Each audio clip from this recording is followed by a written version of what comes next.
running back depth, bringing in Le'Veon Bell and Devontae Freeman for workouts. And according to one recent simulation of the 2021 season, Pittsburgh is projected to finish 9-8, while Baltimore is missing the playoffs at 7-10. So, Shannon, can you see the Steelers being better than the Ravens? I cannot. I know the Ravens have been besieged by injury at the running back position. J.K. Dobbins, Justin Hill out for the season.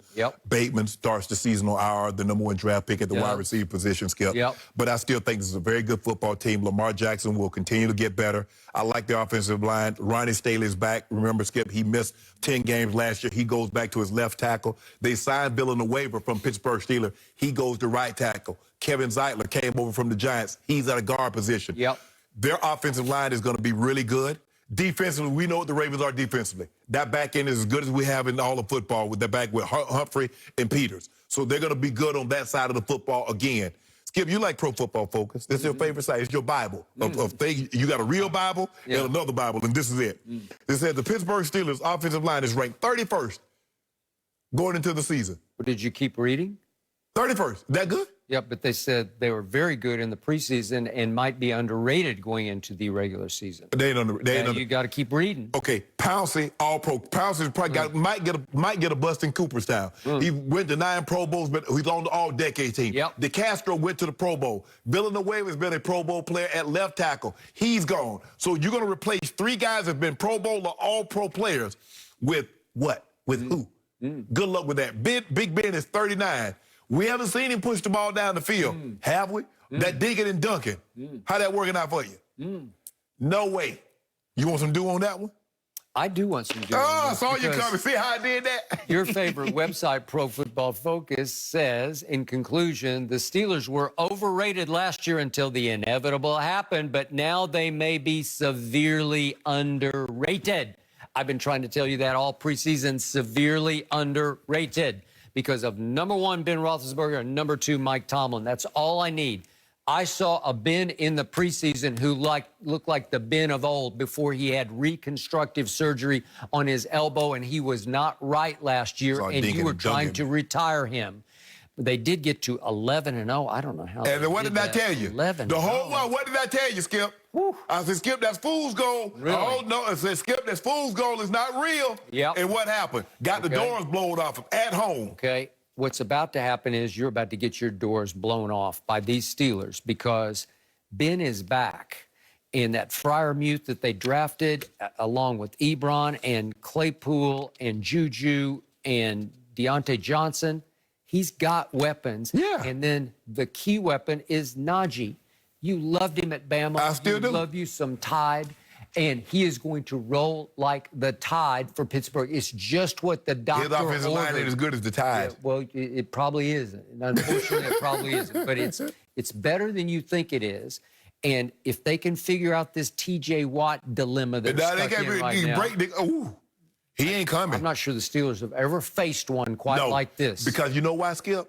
He saw what happened to his sidekick, Bud Dupree. Ripped his knee, probably cost himself $60, $80 million. T.J. Watt says, hey, y'all can keep that captaincy. I want currency. That's the C I want on my jersey. Well, he is no longer captain, although his brother is captain of the special teams on that team. Hey, he said, I want currency. Give me a contract that rivals Joey Bosa, Myles Garrett. Don't worry about that C. All right.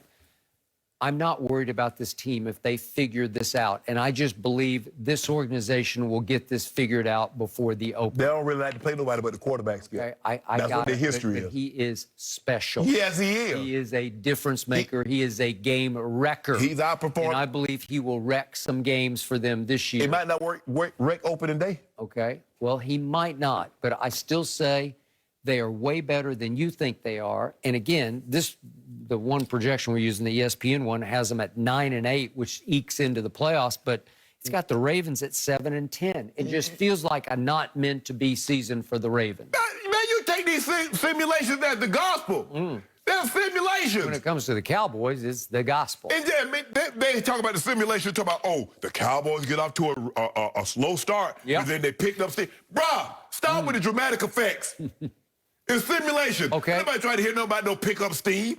I am not even simulating my prediction because I've had it all preseason long. The Steelers will be better than the Ravens.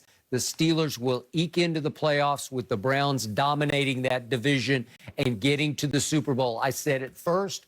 I am never flip, skip. I don't flip. I dig in, I put it in concrete, and I don't back off, unlike somebody across from me. That's why you get left at home. Yeah. Because you be dug it in and talk about you want this and you want to go to this restaurant. That's why your mom and dad left you at home. Because you was dug in. Never flip. So stay home and eat hot dogs. That's a good nickname. I like it. Guys, listen up. Is LeBron ready to blow us all away with his next movie? Oh, we are. Well, the Cowboys are projected to win the NFC East with a record of 10-7. Washington and Philly would both finish at 8-9, and New York would come in last at 5-12. But despite the 10-win season and division title, the Cowboys' luck, well, it would end there. And then they were predicted to lose a whole playoff game to the Saints in the wild card round. So, Shannon, you're picking Washington to win the division. At least that's what you've been saying. So how nervous does this make you? Doesn't change a thing. Because here's the thing, Skip. There's really no expectations. The expectations are not there for the Washington football team. See, that would have scared me. If somebody had actually picked the Washington football team outside of myself, some of these simulations, then I'd have got worried because then there would have been expectation for Fitzmagic. We know Fitzmagic does not do well with expectations. Since nothing is expected of him, he should do just fine. And that's what I'm counting on. Nothing being expected, he sneaked right up in there like he did in Buffalo, like he had that 1 year with the Jets. And then probably next year he steps off the cliff. But for this year, I'm going to take them. I like their defense. I like the weapons. I love Gibson being able to run the football. Samuel McLaurin, Logan Thomas in the passing receiving game. I like this team. I like this team a lot, and we know Riverboat Ron will have his guys ready to play every single week. I'm not so sure about old Doug Mike McCarthy. Really? Yep. So it's funny. Every projection we see, every simulation we see, every forecast we see, every prognostication we see has my Dallas Cowboys winning the East. It's just like prohibitive across the board, right? Yep. And this is actually pretty conservative to me at 10-7. I had them at 12-5. Man, you know good. Yeah. So by other simulations, their schedule is the easiest in the league. But what's great about this one, what really caught my eye was that sort of 2/3 through the year, they have Washington leading the division. And then all of a sudden, they have Washington cratering and Dallas taking off. And it's really taking off through the tougher part of the schedule to me, because here's the last 6 games. It's Thursday night at New Orleans. That's a loss. Maybe, maybe not. A loss. Followed by at your team, at Washington. Loss. At Giants, win. Maybe. Washington at home on a Sunday night, big W. Y'all get that one. Then Arizona, we got to get some revenge. Y'all, last year, run wild on y'all. Arizona at home, we will get revenge. D-Hop and AJ Green going to have field day on Got you. that. And closing at Eagles, which I do not think will be any cakewalk. You would say big W. I would say tough W. But again, no, big W for the Eagles. Well, that's... Oh, I thought you would take the Cowboys in that game? No, I'm saying you're saying big W for Cowboys, but I'm saying tough W. No, I ain't saying no big for no Cowboys. Y'all losing that game. Okay, what have I told you all preseason long? I've told you the Eagles will be the surprise team not only in the division, but one of the surprise teams in the NFC, because I love me some Jalen Hurts, and he will seize this job and seize the day in Philadelphia and be the future of the Eagles. Okay. And this one simulation has them finishing 8-9. That'll work. And also Washington finishing 8-9, depending on how they fight each other within the division. The Eagles could finish second to the Cowboys. I think you guys finish. I ain't giving y'all more than 9 wins. Really? That's the best I can do. What, you got us third? That's the best I can do. Okay. 9 wins might win this division, but y'all again, ain't getting to 10. You're only Washington getting game off because this says 10. Okay. So it boils down to, if my quarterback can stay healthy, he's just way better than your quarterback. You know it, and I know it. But their coach is way better than yours. Their defense is way better than yours, and their offense plays more consistent than yours. Okay. But does it with Fitzmagic at quarterback? A guy you don't trust, a guy you've told me, scale of 1 to 10, you're at a 3 on trustability, right? Over 3. Okay, how about this here? Over under 8 games for Ty Smith. Over under 8 games for Lyle Collins. Over. Over under 10 games for Zach Martin. Over. Because we're already at 1. Yeah. COVID's just 1 game. And by the way, it's still a little up in the air.